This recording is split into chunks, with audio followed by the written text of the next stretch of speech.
கர்த்தருடைய பரிசுநாமத்துக்கு ஸ்தோத்திரம். நம்ம நெறைய கிறிஸ்தவங்கள்ட்ட போயிட்டு, உங்களுடைய அழைப்பு என்னன்னு கேட்டா, நெறைய பேர்த்துக்கு தெரியாது. சில பேர் சொல்லுவாங்க, "நாங்க வந்து ஒரு ஆசீர்வதிக்கப்பட்ட ஒரு ஜனம். தேவன் எங்கள வந்து தனியா பிரித்தெடுத்திருக்கிறார். இந்த உலகத்தில நாங்க ஆசீர்வாதமா வாழ்றக்கு" இல்ல வசனம் கூட சொல்லியிருக்குல்ல, "கேளுங்கள் கொடுக்கப்படும், தட்டுங்கள் திறக்கப்படும்னு" சொல்லியிருக்கு. ஸோ நாங்க என்ன கேட்டாலும் கடவுள் குடுப்பாரு. நாங்க என்ன அடைபட்ட கதவுகள் திறந்தாலும் திறக்கப்படும். தேவன வந்து எங்களுக்கு ஒரு ஆசீர்வதிக்கப்பட்ட சந்ததியாய், நாங்க மத்தவங்களுக்கு ஆசீர்வாதமா எப்படி ஆபிரகாம் வந்து மத்தவங்களுக்கு ஆசீர்வாதமா இருந்தாரோ, அதே மாரி நாங்களும் மத்தவங்களுக்கு ஆசீர்வாதமா இருப்போம். அதற்காக தான் தேவன் எங்களை தெரிந்தெடுத்திருக்கிறார்.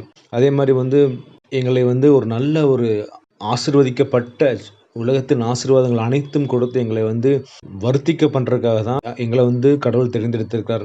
அதுதான் ஒரு முக்கியமான ஒரு அழைப்புன்னு சொல்லி நம்ம நெறைய கிறிஸ்தவர்கள் நினைத்தது உண்டு. ஆனா உண்மையாவே கிறிஸ்து எதற்காக இந்த உலகத்துல வந்தாருன்னா, அவர் வந்து ஒரு ராஜாவா வரலங்க. அவர் வந்து ஒரு அடிமையின் ரூபம் எடுத்தார்.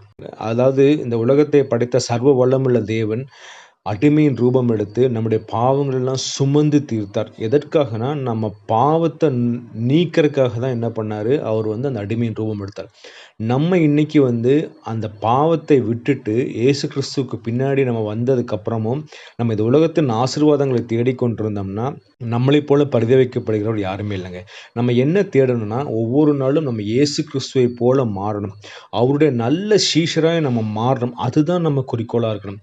அதை விட்டுட்டு இந்த உலகத்தின் ஆசீர்வாதங்களை நம்ம குறித்து தேடிக்கொண்டே இருந்தோம்னா, ஆட்டோமேட்டிக்கா என்ன ஆகும்னா, நம்ம இந்த உலகத்தின் தேவைகளுக்காகவே கடவுளை தேடுபவர்களா மாறிரும். இல்ல கடவுள் அதானே சொல்லுவாரு. இவங்க வந்து என்னை எதற்காக தேடுறாங்க? வெறும் சாப்பாட்டுக்காக தான் என்ன தேடுறாங்க. அந்த மாரி நம்ம வந்து கடைசியில மாறிருவோம். அதனால நம்ம இன்னைக்கு எதற்காக இயேசு கிறிஸ்துவை தேடணும்னா, நம்ம வந்து இயேசு கிறிஸ்துவை போல மாறி, நம்ம பிதாவிடத்துல போறணும். அதற்காக தான் வந்து இயேசு கிறிஸ்து இந்த உலகத்துல வந்தார். வசனம் கூட அப்படிதாங்க இருக்கு. நீங்க 1 பேதுரு 2:23 நீங்க வாசிச்சீங்கன்னா, அவர் வையப்படும்போது பதில் வையாமலும், பாடுபடும்போது பயமுறுத்தாமலும், நியாயமாய் தீர்ப்பு செய்கிறவருக்கு தம்மை ஒப்புவித்தார். இல்ல கடவுள் வந்து எந்த தப்பும் பண்ணல, எந்த பாவமும் செய்யல. ஆனாலும் அவர என்ன பண்ணாங்க, சிலுவையில அறைந்தாங்க. அவர் பாவி, அவர் தன்னை கடவுளுக்கு ஈக்குவலா தன்னை சொல்றாரு. கடவுள வந்து பிதான்னு கூப்பிடுறாரு.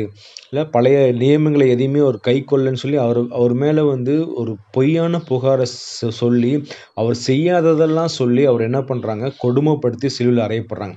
அந்த டைம்ல கூட பாருங்களேன், அவர் நெனச்சிருந்தா இல்ல பேதுருவுட்ட சொல்லுவார். நான் நெனச்சேன்னு வச்சுக்கங்களேன், கடவுள் வந்து வானத்திலருந்து நெறைய ஏஞ்சல்ஸ கூட்டிட்டு வந்து இவங்க எல்லாத்தையும் அழிச்சு போட்டுருவாங்கன்னு சொல்லுவாரு. அந்த மாரி பண்ணியிருக்கலாம். இல்லன்னா மிரட்டியிருக்கலாம். "ஏய் நான் யார் தெரியுமா?" நம்ம அப்படித்தானே. நம்ம ஒரு ப்ராப்ளத்துக்குள்ள போம்போது, இல்லன்னா